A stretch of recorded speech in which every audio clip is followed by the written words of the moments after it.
Okay, I'd like to call the meeting to order. First item on the agenda is the approval of the minutes of October, well, first of all, public comment, I'm sorry. None. Okay. Next is to approve the minutes of the meeting which was held on October the 18th, 2023. Motion by Darrell, seconded by Karen. Discussion. Hearing none, all those in favor signify by saying aye. Aye. Opposed, the ayes have it. Next, contract on for on-call toll consulting services. Sure. In October 2023, we issued an RFQ for on-call toll consulting services. Our current contract, 19-16, expires in April 2024. We received 7 proposals from qualified firms related to everything from financial studies, operation analysis, system design, review, testing, violation enforcement. The 7 qualified firms are Gannett Fleming, HDR, Jacobs, Milligan Partner, RK&K, Scantech, and WSP. We're seeking approval to qualify all 7 firms, and any future task orders under this contract will be brought before the board for approval. Okay. Questions? Move approval. Peter? Motion to approve. Do I have a second? Second. Discussion, hearing none, all those in favor signify by saying aye. Aye. Opposed, the ayes have it. Thank you, Kate. Next is the contract extension. Kate? You're seeking to exercise another extension on contract 11-13, our back office support with Amovis. This is to implement and design our new back office. We are a little bit behind, and Amovis is a little bit behind in the design. Our current contract ends on December 23rd of this month. We expect that the go live will be sometime in January or February, but to cover ourselves, we would like to ask for a 6-month extension. And what we'll do is just come before the board each month and keep you appraised of their progress. We begin testing next week, which will give us a much better view of where their software development is at. This is the testing will involve our current features and not any of the new features. There is a chance that we will go live without some of the new features, but as long as the core of the system is working, we will go live without those things. So you're looking for an extension through the end of June? Yes, we want to cover ourselves. This is the second time I've had to come back to the board to ask for an extension, so we were giving them a few months. Their tentative go live date as of last week is mid-February of this year. Is there no financial effect? I don't see anything there. It's the Same current contract? monthly maintenance amount of $57,907. So there is a financial effect, but it's the same dollar amount that's same. already agreed. Yes. May I speak a little bit Sure. to the issue of, so this has been front and center for us to talk with Amovis about this extension. It's kind of like going back to first year of law school, because the extension is an extension of a contract that involved RIDOT's tolling system. So this contract that we're extending had 14 tolling points, 13 of which belonged to RIDOT and 1 of which belonged to us. So, you know, in first year law school, you learn about mistakes of fact, you learn about contracts where the circumstances change. So we have had protracted discussions with RIDOT about how to rearrange the terms and conditions of this contract, given the fact that RIDOT has exited the tolling business per Judge Smith, and then we all know that's on appeal. Those talks have taken time, but I think last Friday, essentially we reached agreement, and it was with Amovis, and we got where we wanted to go, what we thought should be the right terms and conditions. And so we're just literally after this meeting today, we'll probably iron out just the final details, but that's what we've been working on. And we're very pleased that we got where we think we should be given the departure of RIDOT from the tolling industry. Would that involve RIDOT paying some of the costs? We got to zero on RIDOT for the extension contract. So the 57,000, there was also 57,000 being paid by RIDOT. And RIDOT continued to pay it after some discussion. RIDOT continued to pay it from September when Judge Smith shut down the tolling system through June. But our discussions with Imovis were, okay, now we're doing an extension, and RIDOT has truly left this party. We were looking at the equities of whether we could ask RIDOT to pay anything for the rest of the extension period. We got to zero on Friday. So we're pleased with that, and we're ironing out final details. And we also are pleased with what we're looking at in a monthly fee for the new contract when that kicks in, and it's a very modest increase, because I used the term with Bill the other day. I said it's not your father's back office system, which Bill liked, but He didn't have a back office system. Mine was a CPA, and I don't think he would have known that term either. But it is a new and improved office, so we did expect some increase. But we didn't. But we've been talking to Imovis about what that increase would be, and we did not like what we were hearing. And we also have come to terms on a very modest increase when the new contract kicks in. This is all good. We feel like we did good work. So if I may say so. So we're there. And you may say so. Thank you. I make a motion. We have a motion by Carol, a second by Karen. Discussion. Hearing none, all in favor say, signify by saying aye. Aye. Opposed? So you'll come back to us then. Hope you feel better, by the way. Thank you. Next item on the agenda is a Newport Pell compression link evaluation and jacking installation increase. All right. So you're all aware of the compression link work we've been doing. We've been doing a time and materials. I've been coming to the board and asking for advanced authorization for funds to get started. WSP, I came to you twice, so we're at 200,000 authorized. WSP has been working with us and with Aetna, and basically trying to keep an updated estimate and tally of all the costs. Once we got the quick deck installed and we started to get deeper into the project, they revised their estimate again. The new estimate to complete the work was $293,319, which includes all of the labor, the jacking materials, scaffolding, and equipment rentals such as cranes and safety boats, and also the rental of the quick deck. So what I'm asking for here is authorization for an additional $100,000 to bring the total contract to $300,000 so that this can be completed. The jacking and removal of the nut on the compression link started on November 2nd, and then the evaluation took place the following day. The quick deck is still in place out there. I will just add that we're talking right now, we'll be scheduling a meeting with Aetna to discuss the potential continued rental or purchase of the quick deck because of the extended time that it will be out there. It may make sense for us to actually purchase it if there's a purchase option, because it could be cheaper than renting it for the next, coming months until we can get a design for our fix finished. So will this be the final ask? This it may or may not, depending on the cost of the quick deck and or the rental costs. So I may have to come back for more.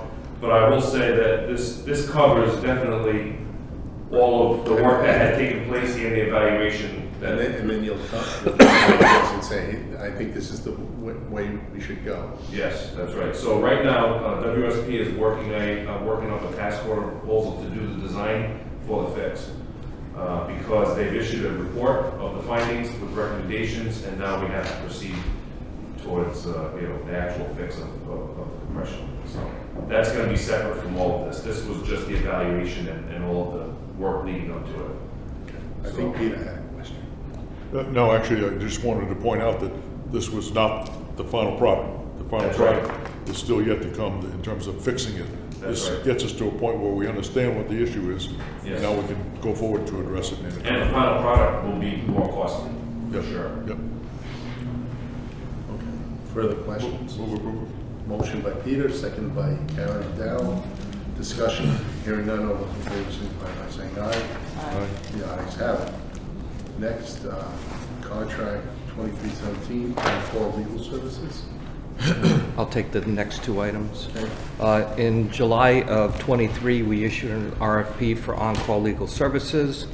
In November, we interviewed all the firms, and as a result of the interviews, we recommend bringing on all the firms to provide on-call legal services.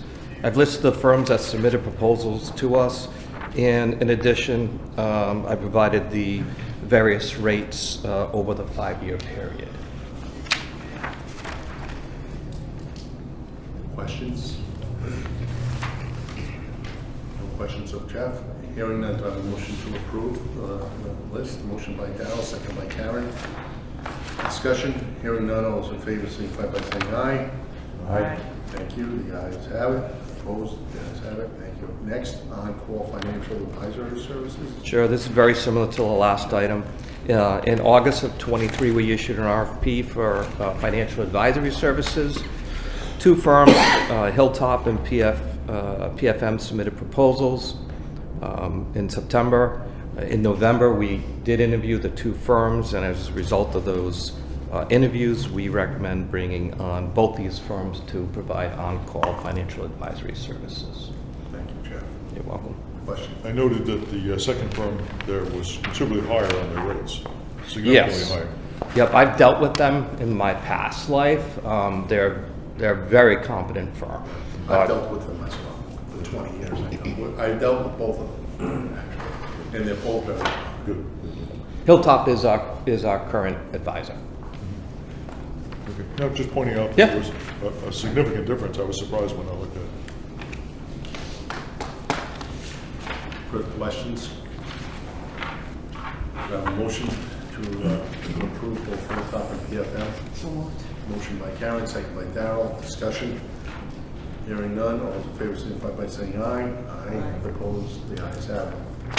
Thank you.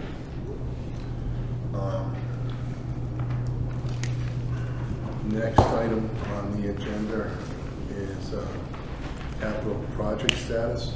Sure, I'll go through these fairly quickly. Phase 2, AET final design, the last remaining work that WSP had on that was really the final gantry architectural design. We received a proposal for the design of that gantry, the architectural treatments, and based on the proposal we received, and then a look at what the potential cost of the facade would be, we put that on hold. We basically were pausing the architectural piece of the gantry because of the exorbitant cost. I mean, it will reach into the 7 figures, and we just can't justify it at this time. So we've let WSP know we're pausing at that, and if we wanted to do something in the future, we have the option to, because it is truly a separate piece of the project. So that's the latest on that one. As far as the construction piece, you can see we're well into the swing of it.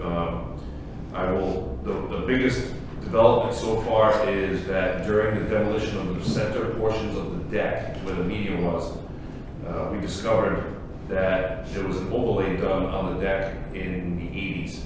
And that overlay was not done very well and has delaminated from the lower part of the deck. So we took some additional cores to verify that this condition existed throughout the deck, and we've made the decision to replace the bridge deck. It will be done in phases such that we still will be able to hold our late April date to reopen the 2 lanes each direction, but it may require us to come back next fall to finish one phase on the westbound side of the deck replacement. So we're waiting for Lynch to put some numbers to all of it, but the wise decision engineering-wise and structurally is to replace the deck at this time and not continue to try to chase rehab of it, because it will just lead us down a rabbit hole. That's the biggest update on the project. Otherwise, everything's going along as scheduled and planned. Lynch has been a pleasure to work with, as they have for us in the past. The structural steel is okay? But the Structural concrete- steel on the bridge is beautiful. Matter of fact, the shear studs look like brand new when they uncover them. They will supplement reinforcing as necessary. They poured the median piece of the decks on both bridges and put in some of the barrier already, the F-shaped concrete barrier. Yeah, so as far as the rest of the bridge is fine. It's really just a bridge deck. I'd just like to make a request, so I absolutely. understand it. You've got somebody that flies a drone. Yes. Is there any way we could get like a current aerial photo? Yeah, Just to absolutely. understand better what's going on there? Sure. That would be helpful. I'm working with Kyle. Would you please? Thank you. He has some earlier photos, but nothing recent, but we can see, Yeah, we can I'd like have to see it. his drone up Yeah. again, yeah. I think that'd be helpful. Perfect. Other questions? So that's that project. The Mount Hope Bridge dehumidification project is moving along. We just opened bids a couple of weeks ago on a cable airflow test. They did come in much higher than anticipated. We actually met with the contractor, the low bidder is Kiewit Construction. We met with the contractor actually yesterday. He happened to be in the area in New London. He came up, we sat and discussed where we might be able to shave some money off of the bids.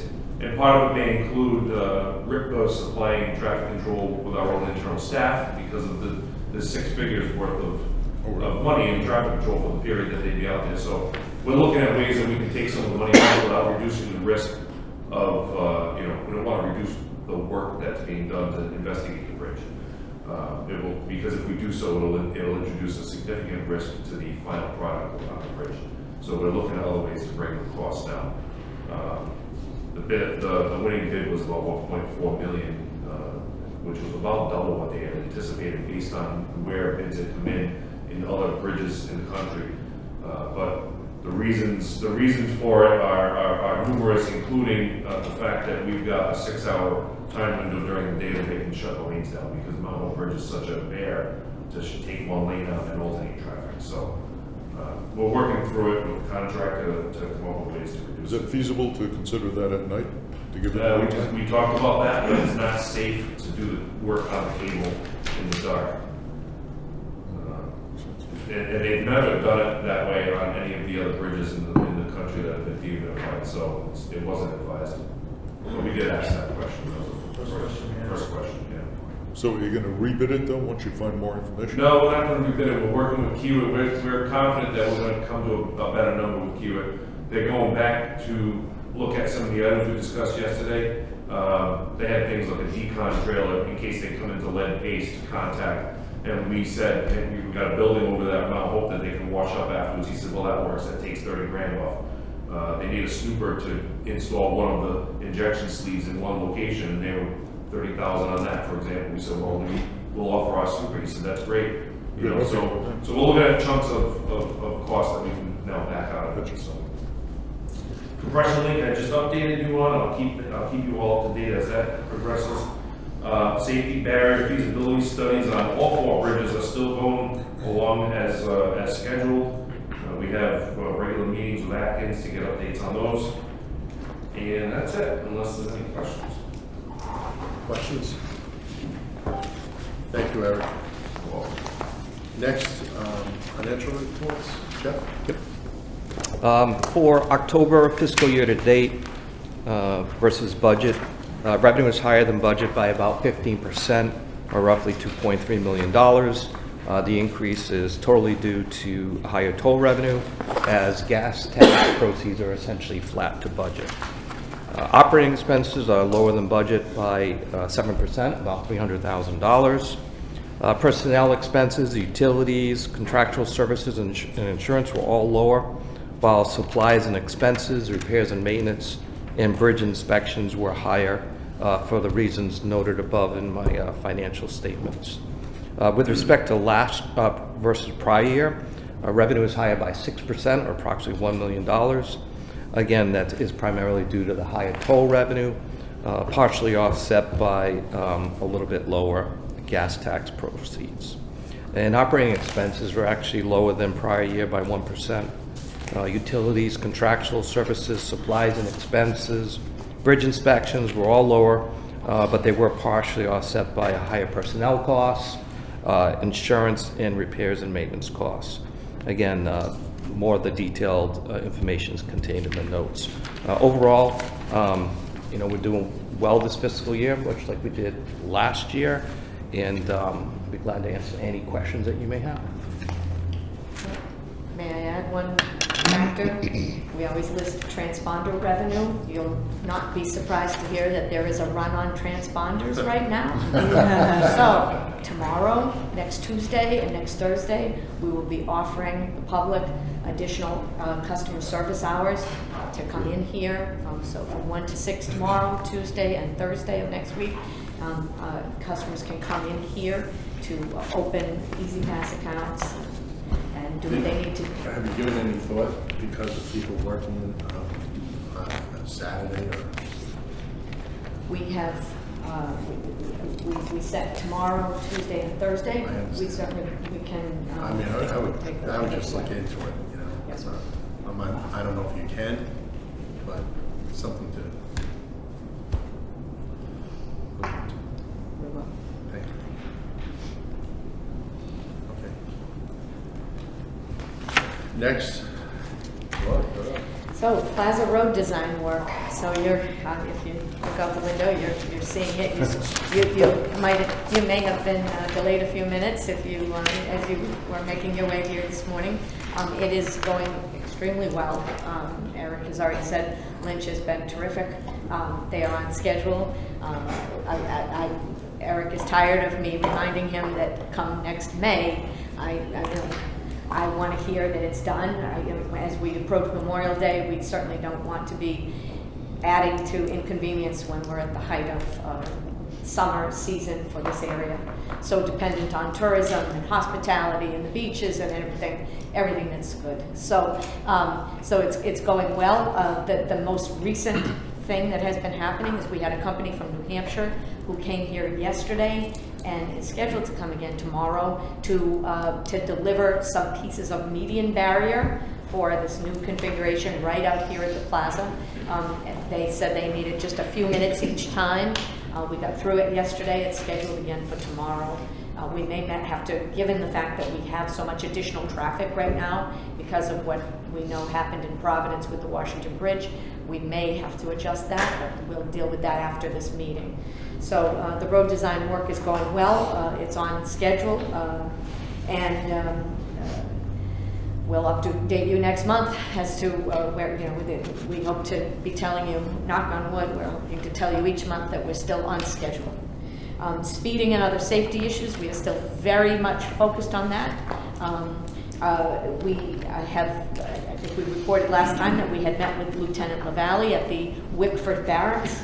Have seen an even more apparent presence of the state police. We have also reached out to the state police for help with the Mount Hope Bridge, because given what happened with the Washington Bridge, we are seeing more traffic on the Mount Hope Bridge, and we cannot have, for a nearly 100-year-old bridge, we cannot have overweight vehicles going over the Mount Hope Bridge. So I have put out the word to the state police. The colonel has said he will help in any way they can, and they will help to enforce. And a little bit of enforcement goes a long way. I've also reached out to the Truckers Association to say that the truckers may not use the Mount Hope Bridge. They must use the Secana River Bridge. They may not use the Mount Hope Bridge, and that we'll be vigilant, and we will be attending to enforcement.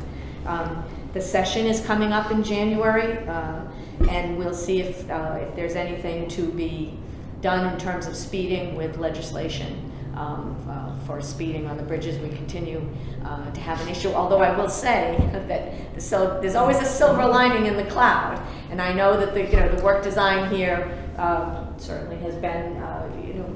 We've asked the people who use this bridge to bear with us while we get this done. But it has had the effect of, I think, of curbing the speeding a little bit, because you have to be a little bit more careful as you're coming through this work zone area. So, as for federal funding, we are still waiting for word on the Protect grant. I think that will be very soon. I think in the January meeting we'll be telling you. The latest I think we'll be telling you is February 1st. I certainly hope that, given then my third reference to what we've all seen in the news in the last couple of days, we've got a nearly 100-year-old bridge that we are trying to maintain. So I think the point is driven home that we need the additional funds to do what we need to do to keep the Mount Hope Bridge available and serving the community and serving freight as well as the communities that need it for healthcare, for education, for work, for everything. So we're hoping for good news on that front. And the next board meeting is January 24th. I did circulate among the board members a list of the proposed dates. If anybody wants to get back to me and say, there's an issue with a particular date that we've chosen, please let me know before we submit that to the Secretary of State's office. And that's it. Thank you. Questions, discussions? Thank you, everyone. I hope everyone has a nice holiday. And motion to adjourn. Done. Thank you.